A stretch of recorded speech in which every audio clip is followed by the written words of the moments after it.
अस्सलाम वालेकुम। मैं हूं Faisal Tarar. Iran, America, Israel जंग तो पिछले 2 हफ्तों से जारी है, लेकिन असल जंग अब शुरू हुई है। अब ईरान की जानब से बाकायदा तौर पे अरब ममालिक को यह कह दिया गया है कि अब आप तैयार हो जाएं। अगरचे पिछले 2 हफ्तों से तमाम अरब ममालिक बंद हैं, एयर स्पेस बंद है, एयरपोर्ट बंद हैं, लोग डिप्रेशन में हैं और वहां से मेजॉरिटी अरबों डॉलर खर्च करके भाग चुकी है। लेकिन अब ये जंग जिस नहज पर पहुंची है, जितनी जितनी इस जंग के अंदर शिद्दत आई है और जिस तरह से ईरान ने अरबों को ना सिर्फ निशाना बनाया है बल्कि मजीद निशाना बनाने का कह दिया गया कि बस अब आप तैयार हो जाए। अगर हम नहीं, अगर हमारा तेल नहीं, अगर हमारे तेल के डिपो नहीं बचेंगे तो फिर आपके भी नहीं बचेंगे। वजह क्या है? ईरान का एक जजीरा है खारिक, जिसका हमने पहले भी जिक्र किया था। अब ईरान आपको पता है चारों तरफ से घिरा हुआ है पहाड़ों के अंदर। एक तरफ से कैस्पियन सी लगता है, दूसरी तरफ ईरान का अपना समंदर और फिर अबनाए हुर्मुज वाला जो एडवांटेज ईरान के पास है। ईरान का जो जजीरा है खारिक, यहां ईरान एक तो बड़ा खूबसूरत है, बड़ा महफूज समझा जाता है। ईरान जितना भी तेल बेचता है, यानी आप कह लें 90% तेल इसी जजीरे पर लाया जाता है, यहीं से आगे समंदर के जरिए ट्रांसपोर्ट किया जाता है। यही बड़े जो है वो तेल के डिपो भी हैं, बड़े ट्रक, बड़े ट्रॉलर, तमाम, यानी आप कह लें कि तेल सप्लाई करने वाला या तेल जखीरा करने वाला तमाम जो सिस्टम है ना, वो इस जजीरे पर। अब यहां पे अमेरिकन ने हमले किए, और जाहिर है अमेरिकन ने हमले कोई अमेरिका से तो नहीं किए, यही अरबों की सरजमीन इस्तेमाल की होगी ना।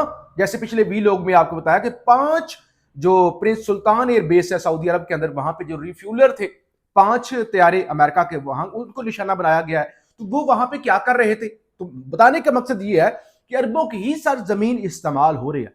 बड़े तगड़े हमले हुए और ट्रंप ने कहा कि हमने तेल के डिपो को नहीं छेड़ा, बाकी हमने इंफ्रास्ट्रक्चर तबाह कर दिया, जरूरत पड़ने पे हम वो भी तबाह कर देंगे।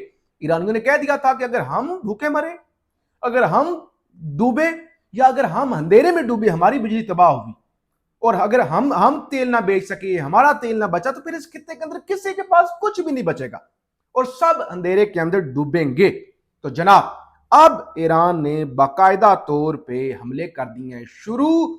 इससे पहले भी हमले हो रहे थे, लेकिन अब बीबीसी न्यूज ये दावा कर रहा है कि फजीरा जो कि बंदरगाह है, फजीरा की बंदरगाह जिसे ड्रोन हमले में निशाना बनाया गया है, मुत्तहदा अरब अमारात के लिए बहुत अहम मुकाम और मशरक़े वस्ता में तेल जखीरा करने के बड़े डिपो में से एक है। यानी ईरान के खारिक को निशाना बनाया गया तो उन्होंने यूएई की फजीरा बेस को, जो सबसे बड़ा डिपो है, उसको निशाना बना डाला है। यह बहरी जहाजों में ईंधन भरने के लिए भी एक अहम मुकाम है। फजीरा खलीज फारस के बजाय खलीज ओमान की हदूद में आता है और इसलिए जहाज़ों को अबनाए हुर्मुज में जाने की जरूरत नहीं। वाज़ेह रहे कि ईरान के खिलाफ अमेरिका और इसराइल की जंग शुरू होने के बाद से अमली तौर पर अबनाए हुर्मुज बंद है, और आज फुटेज बीबीसी कह रहा है कि सामने आई है जिसमें वाज़ेह तौर पर देखा जा सकता है कि फजीरा के ऊपर से धुएं के बादल जो हैं वो उठ रहे हैं। अच्छा, अब जरा सुन लें ईरान क्या कह रहा है, वो जो बातें मैंने आपको बताई। ईरान की खातमुल अंबिया हेडक्वार्टर का कहना है कि खित्ते में अपने अड्डों की तबाही के खदशे के पेश नजर अमेरिका ने ईरानी जजीरों, जिसे अबू मूसा और खारिक जजीरे के बाज हिस्सों को निशाना बनाया है। इन्होंने मुत्तहदा अरब अमारात की क़यादत को खबरदार किया है कि इस्लामी जमहूरिया ईरान अपने कौमी इक़्तिदार आला और साथ ज़मीन के दिफा को अपना हक समझता है और इस मकसद के तहत अमारात के शहरों में मौजूद बंदरगाहों और फौजी ठिकानों में कायम अमरीकी मिसाइल लॉन्च मकामात को निशाना बनाया जा सकता है।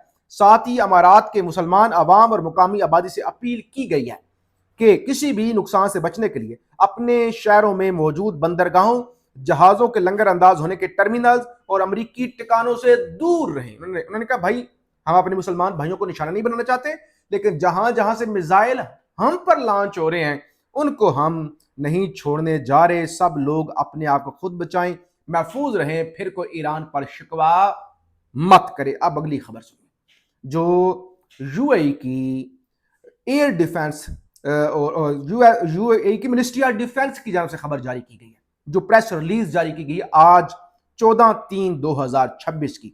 The UAE air defense system today engaged 9 ballistic missiles and 33 UAVs launched from Iran.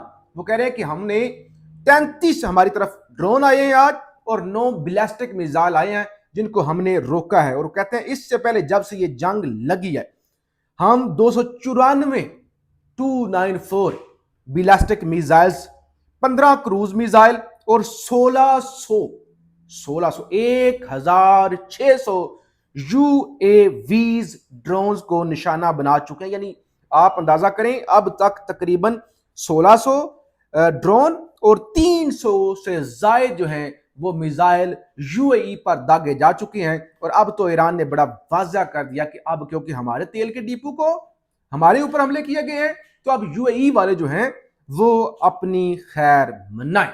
एक और खबर सुन लें। तो 11 के करीब ड्रोन अफगानियों ने दागे, तालिबानों ने 2 कल रावलपिंडी इस्लामाबाद की हदूद में भी थे।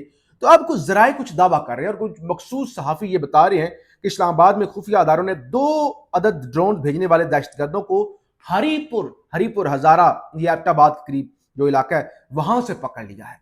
गिरफ्तार दहशतगर्द अफगान नेशनल हैं जो कि अफगान वजारत दिफा का मुलाजिम बताया जा रहा है। दहशतगर्द ने हरीपुर से ड्रोन उड़ाए थे, यानी बताया जा रहा है अफगानिस्तान से नहीं आए थे बल्कि हरीपुर से इस्लामाबाद के करीब से ये ड्रोन उड़ाए गए थे जिनको पकड़ लिया गया है। दूसरी तरफ ये जंग अगर फैलती है जो कि फैल रही है तो फिर जाहिर पाकिस्तान का क्या किरदार होगा। मुनीर फारूक ये भी डाकिये की हैसियत रखते हैं, सहाफी तो क्या इनको कहना है। इन्होंने भी आज बड़ी उनकी तस्दीक कर दी। जो हमने आपको बताया था ना कि फील्ड मार्शल ने मोहम्मद बिन सलमान के साथ मुलाकात में वो जो फौजी मैदान जंग के अंदर वर्दी पहनते हैं वो वाली पहनी हुई थी। तो आज मुनीर फारूक ने कहा पाकिस्तान ने सऊदी अरब के साथ खड़े होकर दुनिया को पैगाम दे दिया है। पाकिस्तान के आर्मी चीफ फील्ड मार्शल फौज का फाइटिंग यूनिफॉर्म पहनकर गए। ये फौज का ऑपरेशनल यूनिफॉर्म होता है, इसको पहनकर जाना पर्पसली किया गया, यानी खुद से किया गया, मकसद के तहत किया गया, जिसका मतलब है कि पाकिस्तान सऊदी अरब के दिफा के लिए एब्सोल्युटली तैयार है। यानी पाकिस्तान सऊदी अरब का दिफा करेगा और हर कीमत अदा करेगा। यानी अपना दिफा भी जरूरी है, जाहिर है मामला इंडिया के साथ भी किसी वक्त भी खराब हो सकता है, लेकिन सऊदी अरब का दिफा जी उनको बता दिया गया है। मकसद ये था कि हर सूरत किया जाएगा और जब सऊदी अरब का दिफा किया जाएगा तो पाकिस्तान के अंदरूनी हालात क्या है वो भी जरा सुन लें ताकि तसल्ली हो जाए जरा लोगों को। ईरान इसराइल जंग के बायस एलपीजी बहरान शदीद होने लगा। ये जो घरेलू सिलेंडर होते हैं और बहुत सारे लोग जहां पे गैस नहीं है, लाहौर में माफिया ने किल्लत को जवाज बनाकर एलपीजी ब्लैक मार्केटिंग में इजाफा कर दिया है। डिस्ट्रीब्यूटर और दुकानदारों ने एलपीजी की कीमत में खुद सख्त इजाफा कर दिया है। ओगरा की जानब से एलपीजी की कीमत 226 रुपए किलो मुकर्रर है। 226 रुपए सरकारी कीमत है, बिक कितने का रहा है? ताहम मुख्तलिफ इलाकों में एलपीजी 350 से लेकर 380 रुपए फी किलो तक फरोख्त हो रहा है। और ये हो रहा है। दूसरी खबर भी सुन ले साथ ही ना, जरा ठंड पड़ जाए आपको। पाकिस्तान पेट्रोलियम डीलर एसोसिएशन ने फी लीटर पेट्रोल पर मजमूई तौर पर 25 रुपए मार्जिन मुकर्रर करने का मुतालबा करते हुए खबरदार किया है कि अगर हुकूमत ने मुतालबा तस्लीम ना किए तो मुल्क भर के पेट्रोल पंप 26 मार्च से गैर मुअय्यना मुद्दत तक, वो कहते हैं भाई पहले आप हमें मार्जिन गालबन वो 15 रुपए का देते हैं, 25 रुपए हमारा भी मुनाफा करें। अगर आप लेवियों के जरिए पैसा कमा रहे हैं तो हमें मजीद नफा दें। ये भी यानी निचोड़े ना, जरा पाकिस्तानी कौम का कचूमर निकाले ना, क्योंकि दिफा भी तो करने हैं ना, फिर कचूमर निकाले। और फिर एक और खबर सुन ले। सरकारी मुलाजमीन बेचारे, आसान हदफ है, टैक्स लगाना है तो उन पे लगा दो, आसान हदफ है ना, रिकॉर्ड मौजूद है, लगा दिया, बस ठोक दिया। तनख्वाहों में कटौती करनी है, ना पूछो ना बताओ, कर दो। सरकारी मुलाजमीन है, ठीक है, ऊपर से दिहाड़ियां लगा के पैसा कमा लेंगे, दिहाड़ी लगा लेंगे, रिश्वत पकड़ लेंगे, पैसा पकड़ लेंगे। ये पाकिस्तान का कौमी मशगला है कि पैसे बनाओ। तो अब क्या गया है, अब आज एक इजलास हुआ शहबाज शरीफ साहब की क़यादत में कि अब जंग हो रही है, अगरचे जहाज बेशक हनीमूनों पे जाएं या जिधर जाएं वो ठीक है, वो उड़ते रहे, प्रोटोकॉल और करप्शन वो चलता रहे बाजार, लेकिन ठीक है सरकारी मुलाजमीन की तनख्वाहों में 5 से लेकर 30% तक कटौती की जाएगी। ये फैसला किया गया है। और अवामी रिलीफ पर कफायत शारी जो है वो जो सरकारी मुलाजमों की तनख्वाह काटी जाएगी, फिर जो 50% गाड़ियां नहीं इस्तेमाल की जाएंगी, जो पेट्रोल में बचत की जाएगी, वो अवामी रिलीफ पर जो है वो पैसा खर्च किया जाएगा। तो ये है मामला, यानी कचूमर निकालो सरकारी मुलाजमीन का भी, कौम का भी, और उन पैसों से अवामी रिलीफ, कौन सा रिलीफ? وہ پیسے پھر مزید اپنے جہاز خریدنے کے لیے، مزید عیاشیاں کرنے کے لیے، بیرونی دورے کرنے کے لیے خرچ کرو۔ تو یہ کل ملا کے کہانی ہے، جنگ ختم ہونے کے بجائے مزید خطرناک ہوتی جا رہی ہے، مزید خطرناک ہونے جا رہی ہے، اور اب باقاعدہ عربوں کو کہہ دیا گیا کہ اب آپ تیار ہو جائیں۔ فیڈ بیک ضرور دیجیے گا، ہم آپ کو اپڈیٹ کرتے رہیں گے۔ پاکستان زندہ باد۔